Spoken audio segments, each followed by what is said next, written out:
नमस्कार साथियों, आप देख रहे हैं तेजल एजुकेशन और मैं हूं सीआर चौधरी। तेजल एजुकेशन के इस डिजिटल प्लेटफॉर्म पर आप सभी का हार्दिक स्वागत एवं अभिनंदन।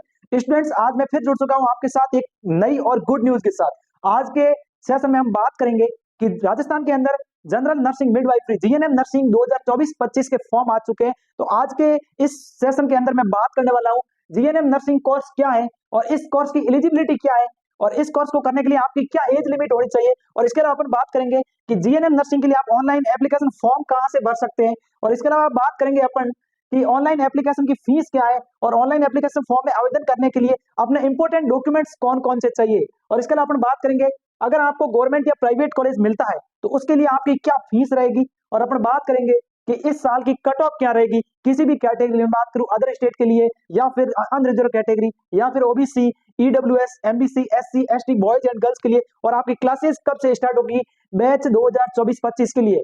स्टूडेंट्स, इस वीडियो में आप पूरा ध्यान से देखिए, ये सारे टॉपिक है मैं कवर करने वाला हूं। और इसके अलावा मैं बताऊंगा जीएनएम नर्सिंग करने के बाद में आपके पास कौन कौन से फील्ड में आप स्कोप कर सकते हैं या कौन कौन सी फील्ड में आप जा सकते हैं, उसके बारे में मैं पूरा प्रोसेस बाय प्रोसेस बताऊंगा। तो आप इस वीडियो को पूरा ध्यान से देखिए। अगर स्टूडेंट्स आपको ये वीडियो अच्छा लगे तो जरूर इस वीडियो को लाइक करना और अपने दोस्तों के साथ शेयर करना और चैनल को सब्सक्राइब करना अगर जानकारी अच्छी लगे तो। बाकी कोई भी अपडेट चाहिए तो वीडियो के डिस्क्रिप्शन में अपना टेलीग्राम ग्रुप की लिंक दी गई है, वहां से आप ज्वाइन हो सकते हैं और पल पल के अपडेट जान सकते हैं। और जिनको बीएससी नर्सिंग का कॉलेज मिल गया है वो अपने बैच से जुड़ जाए और अपने बीएससी नर्सिंग फर्स्ट सेमेस्टर की तैयारियों को चार चांद लगाने में जुट जाए, क्योंकि आपका स्टूडेंट्स जून के अंदर फर्स्ट सेमेस्टर का एग्जाम होगा। तो अब शुरू करते हैं जीएनएम नर्सिंग के बारे में पूरी स्टेप बाय स्टेप प्रोसेस।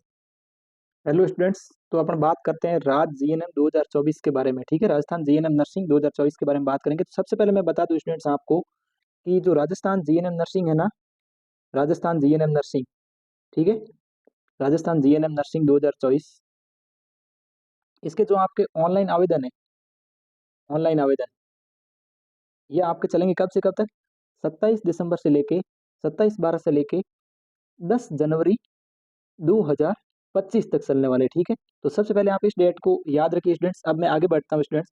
सबसे पहले मैं आज बात करने वाला हूँ स्टूडेंट्स कि जो अपने है ना जीएनएम नर्सिंग कोर्स, ये क्या है, जीएनएम नर्सिंग कोर्स क्या है इसके बारे में बताऊंगा स्टूडेंट। जीएनएम नर्सिंग कोर्स क्या है स्टूडेंट, एक 3.5 ईयर का डिप्लोमा कोर्स है, जिसमें क्या होता है 3 ईयर आप पढ़ोगे थ्योरी और 0.5 ईयर आपकी इंटर्नशिप होगी, जिसमें आपको सिखाया जाएगा पूरा प्रैक्टिकली। ठीक है, समझ में आ गया। इसके बाद स्टूडेंट्स मैं बात करूंगा कि जीएनएम नर्सिंग कौन कर सकता है।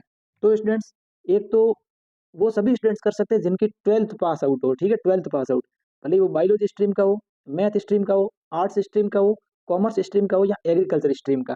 ठीक है, अब आपको ये बात समझ में आ गई होगी। और इसमें होता क्या है, जीएनएम कोर्स में जब भी काउंसलिंग होती है या एडमिशन होता है तो सबसे पहले जो बायोलॉजी के स्टूडेंट्स होते हैं ना उनको मौका मिलता है।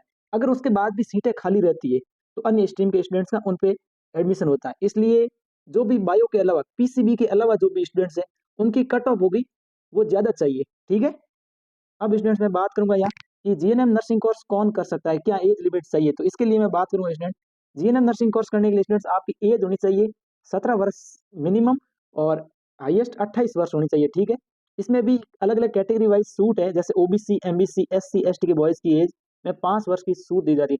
जैसे बॉयज़ के लिए 28 वर्ष है तो 5 वर्ष और कुल मिला के 33 ईयर तक ओबीसी, एससी, एसटी के स्टूडेंट्स कर सकते हैं। इसके बाद स्टूडेंट्स मैं बात करूंगा कि गर्ल्स के लिए क्या एज रहती है। गर्ल्स के लिए एज रहती है 17 साल से 34 साल तक, लेकिन इसमें भी 5 साल की कैटेगरी वाइज सूट है OBC, MBC, SC, ST girls की एज में। ठीक है, ये बात आपको समझ में आ गई है। इसके बाद अपनी जो बहनें जिन्होंने एएनएम नर्सिंग कर रखी है, क्या कर रखी है एएनएम, वो बहनें 40 वर्ष की एज तक इसमें आवेदन कर सकती है। ठीक है, ये बात आपको समझ में आ गई है। अब स्टूडेंट्स आगे बात करते हैं अपन कि इसका जो ऑनलाइन आवेदन है जीएनएम नर्सिंग का, वो आप किस वेबसाइट से कर सकते हो। तो उसके लिए स्टूडेंट्स कुछ नहीं करना, आपको वेबसाइट है rajswasthya.nic.in, इस वेबसाइट में आपको विजिट करना है और इसी वेबसाइट से आपका ऑनलाइन आवेदन होगा। अब आप ऑनलाइन आवेदन करोगे तो आपको कौन कौन से इंपॉर्टेंट डॉक्यूमेंट चाहिए। तो स्टूडेंट उसके लिए मैं बता दूं, आपके पास एक तो आपकी 10th की मार्कशीट होनी चाहिए, 12th की मार्कशीट होनी चाहिए, आपके पास आपका कास्ट सर्टिफिकेट होना चाहिए बिल्कुल नया वाला। किसी की कैटेगरी ईडब्ल्यूएस है तो ईडब्ल्यूएस होना चाहिए, कोई फिजिकल हैंडीकैप्ट है तो फिजिकल हैंडीकैप्ट होना चाहिए, एमबीसी है तो एमबीसी का, ओबीसी है तो ओबीसी का, ये होना चाहिए। ठीक है, और अदर स्टेट और यूआर कैटेगरी को किसी भी प्रकार का कोई भी ये नहीं चाहिए। ठीक है स्टूडेंट्स, ये बात आपको समझ में आ गई होगी। और इसके बाद में आपको अपना पासपोर्ट साइज फोटो होना चाहिए आपके पास और आपका सिग्नेचर। ठीक है, और स्टूडेंट्स आप जब ऑनलाइन आवेदन करोगे तो जिनकी category unreserved, other state, OBC, EWS, MBC boys and girls, इनके लिए तो 220 रुपये ऑनलाइन एप्लीकेशन की फीस लगेगी। और जिनकी category SC ST boys and girls, उनके लिए कितने लगेंगे? 110 रुपये। ठीक है, ये बात आपको स्टूडेंट अच्छे से समझ में आ गई होगी। अब मैं आगे बढ़ता हूँ कि आपका ऑनलाइन आवेदन में मतलब एडमिशन की प्रोसेस क्या होगी, जीएनएम में आपका एडमिशन होगा कैसे, उसके बारे में बात करें। स्टूडेंट सबसे पहले आपको ऑनलाइन फॉर्म फिल करना होगा जिसमें आपकी 220 रुपये फीस लगी। उसके बाद आपकी काउंसलिंग होगी, काउंसलिंग के लिए भी आपकी 500 रुपये फीस लगेगी। ठीक है, जो नॉट रिफंडेबल होगी, वापस नहीं मिलेगी। उसमें क्या काउंसलिंग में आप क्या करोगे, कॉलेज की चॉइस फिलिंग भरोगे, जो भी कॉलेज आप लेना चाहते हो वो सही। उसके बाद आपकी कट ऑफ निकलेगी, कट ऑफ बनेगी आपके 12% बेस पे। इसमें सबसे पहले बायो के स्टूडेंट्स को लिया जाएगा, उसके बाद अगर सीटें खा जाती तो अलग स्ट्रीम के स्टूडेंट्स को लिया जाएगा। और ये मेरिट बनने के बाद में आपको गवर्नमेंट या प्राइवेट कॉलेज अलॉट होगा। ये बात स्टूडेंट्स आपको अच्छे से समझ में आ गई होगी। अब मैं आगे बढ़ता हूँ, आगे के टॉपिक में हम बात करेंगे इस कोर्स को करने के लिए गवर्नमेंट और प्राइवेट कॉलेज, गवर्नमेंट और प्राइवेट कॉलेज में क्या फीस होती है।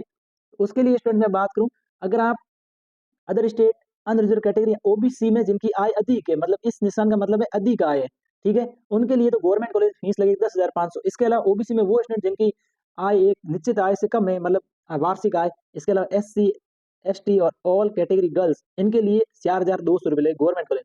अब मैं बात करूँ प्राइवेट कॉलेज के अंदर, कोई भी कैटेगरी हो, उनकी 66,000 गवर्नमेंट द्वारा फिक्स फीस है। इसके अलावा 10 से 20,000 वो प्राइवेट वाले कौशल मनी ले सकते हैं, और इसके अलावा 10,000 आपसे ड्रेस और बुक्स का चार्ज ले सकते हैं। ठीक है, इस हिसाब से आपकी फर्स्ट ईयर के अंदर लगभग 90,000 रुपये फीस लगी।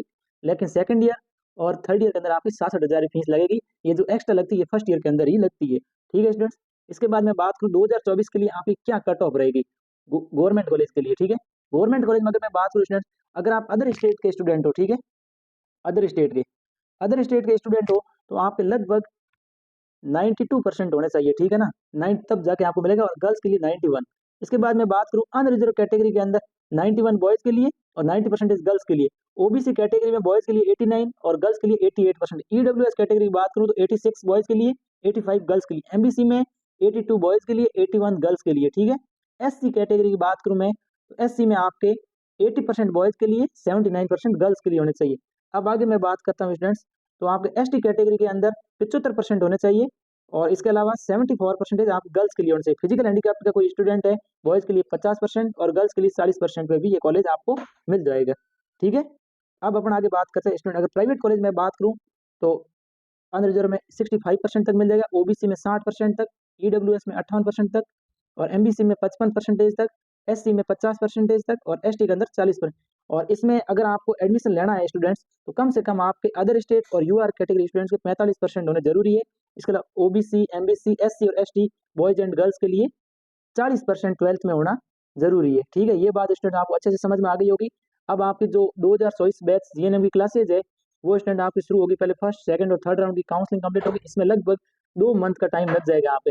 तो मान के चलिए आपकी लगभग 15 मार्च 2025 से आपके 2024-25 सेशन की क्लासेज स्टार्ट हो जाएगी। ठीक है, अब स्टूडेंट्स मैं बात करूंगा कि जीएनएम नर्सिंग करने के बाद में आपके पास जॉब के लिए कौन कौन से अपॉर्चुनिटी। उसके लिए एक तो आप बन सकते हो स्टाफ नर्स। ठीक है, स्टाफ नर्स जो स्टेट लेवल पे भी वैकेंसी आती है और सेंट्रल लेवल के हॉस्पिटल में भी आती है। स्टेट लेवल पे भी आती है और इसके अलावा सेंट्रल लेवल पे भी आती है। और स्टूडेंट्स इसके अलावा आप बन सकते हो सीएचओ, कम्युनिटी हेल्थ ऑफिसर। और इसके अलावा स्टूडेंट्स आप 1 साल का, मतलब ये जीएनएम नर्सिंग कंप्लीट करने के बाद 1 साल का क्लिनिकल एक्सपेरिमेंट करके उसके बाद आप नॉर्थ सेट जैसे डीसीएम जैसे एग्जाम भी दे सकते हैं। स्टूडेंट्स आज का अपना जो सेशन होता है जीएनएम नर्सिंग के बारे में वो पूरा कंप्लीट होता है। स्टूडेंट्स अगर आपको ये जानकारी अच्छी लगी हो तो इस Tejal education and news YouTube channel को जरूर सब्सक्राइब करें। और बाकी कोई भी अपडेट जानने के लिए आप ये टेलीग्राम चैनल है तेजल एजुकेशन एंड न्यूज, जिसकी लिंक वीडियो के डिस्क्रिप्शन दी गई है, वहां से ज्वाइन कर लें। और मैं आज का सेशन कंप्लीट करता हूँ। जय हिंद, जय Bharat. Thank you for watching video. Thank you.